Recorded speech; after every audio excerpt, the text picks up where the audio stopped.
Live from NBC4 Columbus, this is NBC4 Today.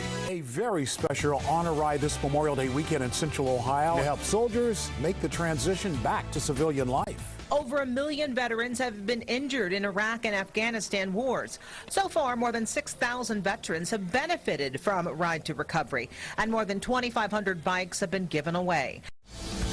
Now at 5:30, every hour, a military veteran commits suicide. And that's why organizers of Ride to Recovery are helping veterans beat some tough odds. The numbers themselves are staggering. Certainly to lose a soldier in combat is bad enough, but to lose them right here on our own soil is just, it's just not right.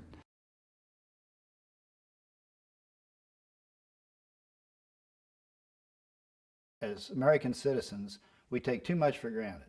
We need to help these veterans and these people into recovery. It's great to sit on the side of the road and wave a flag. It's something else to be part of the parade. To do something more than say thank you, it's to actually be on the road with them, get to know them, and raise awareness that there's a lot you can do.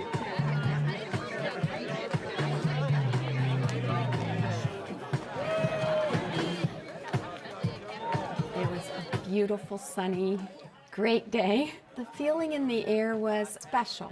Everyone had on their red, white, and blue. You could feel the energy. Music was going, people were lively.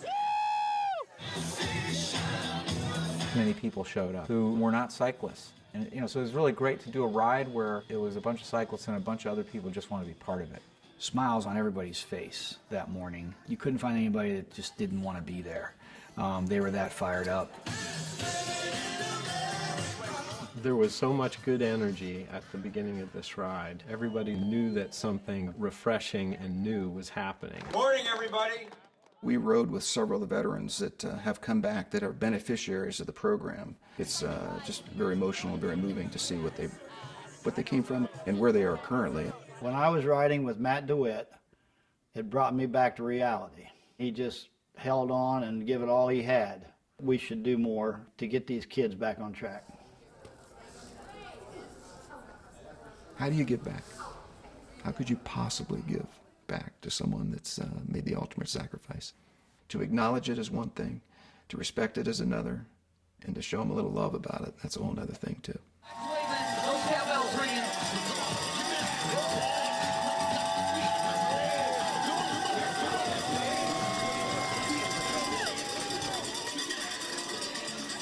It was a very patriotic and emotional start to the ride. When we turned the corner, hanging from the ladder of the fire truck was a huge American flag, and we rode under that flag. It was very moving. Columbus is very, very patriotic. There was never an event that I was at where I had more people walk up to me and say, "Thanks for your service."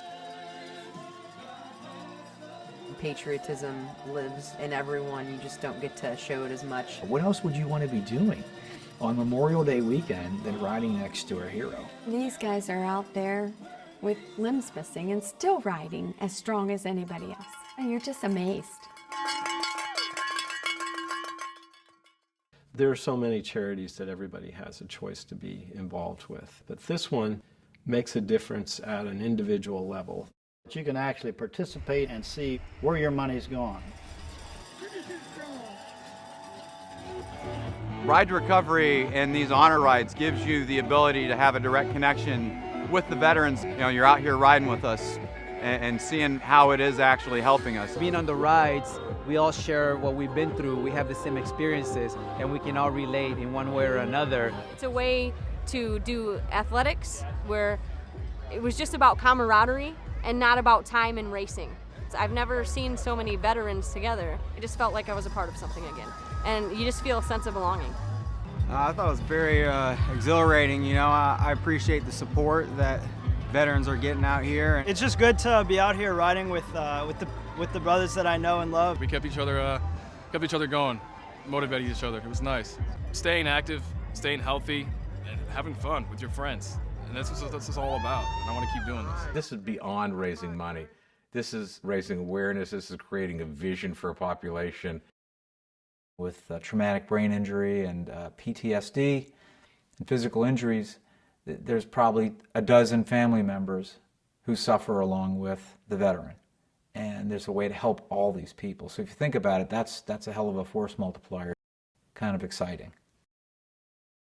The families out here, they're supporting the vets or even riding with the vets. I think that's very, very, very important. But when I first got hurt, none of these programs were around, and it's really neat to see people coming out and supporting Ride to Recovery. It was quite rewarding that I was able to help a program that was helping these folks. It really opened my eyes. You're left feeling very thankful for what you have. Is really very powerful, very powerful. It's not surprising to hear people say, I've got more out of this than I've given. I think that I received as much benefit from that ride as I hoped I gave. It's intoxicating. It's hard not to want to do more. I felt like I was part of the healing. Inside your heart, you'll just feel great for it. It does feel right. It's the right thing to do. The friends and family members who did it, they said, when is it next year? That's a good sign. You wait, next year it's going to be bigger. I will have no problem getting another 20 people involved with this organization. It'll be easy. I'm looking forward to next year's ride for sure. And any of you senior citizens out there, get off the couch and get a bike. Well, thank you all for being here, and wow, this is amazing. There's a lot of excitement and support in the community, and now it's just a matter of getting the word out and inviting people to join this.